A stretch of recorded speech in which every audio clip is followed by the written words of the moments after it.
Il était une fois 3 frères qui voyageaient le long d'une route solitaire et tortueuse au crépuscule. Ils finirent par atteindre une rivière trop dangereuse pour être traversée. Mais les 3 frères connaissaient bien l'art de la magie et d'un simple coup de baguette, ils firent apparaître un pont. Alors qu'ils allaient traverser, une silhouette encapuchonnée leur barra le passage. C'était la mort. Elle était furieuse. Furieuse car d'habitude, les voyageurs se noyaient dans la rivière. Mais la mort était rusée. Elle fit semblant de féliciter les 3 frères pour leur magie et leur dit qu'ils avaient droit à une récompense pour s'être montrés aussi malins. Le plus âgé des frères lui demanda une baguette magique plus puissante que toutes les autres. Alors la mort lui en fit une avec une branche d'un sureau qui se trouvait là. Le deuxième frère décida d'humilier la mort encore plus. Et il lui demanda de lui donner le pouvoir de ramener les morts à la vie. Alors la mort ramassa une pierre de la rivière et la lui donna. Puis elle s'adressa au troisième frère, un homme humble.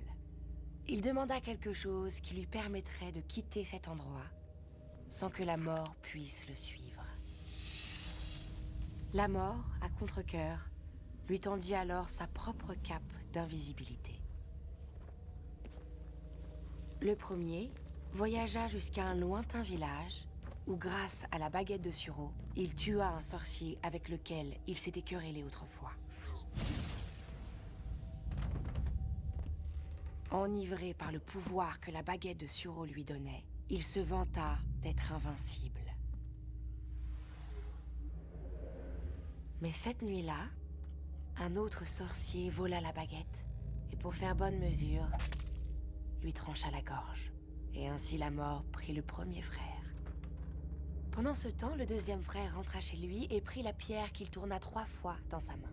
Pour sa plus grande joie, la fille qu'il avait espéré épouser avant qu'elle ne meure prématurément apparut devant lui. Cependant, elle resta triste et froide, car elle n'appartenait pas au monde des vivants. Rendu fou par un désir sans espoir, le deuxième frère se tua afin de la rejoindre. Et ainsi, la mort prit le deuxième frère. Quant au troisième frère, la mort le chercha pendant de nombreuses années, mais ne put jamais le retrouver. Ce fut seulement quand il eut atteint un grand âge que le plus jeune des frères enleva sa cape d'invisibilité et la donna à son fils.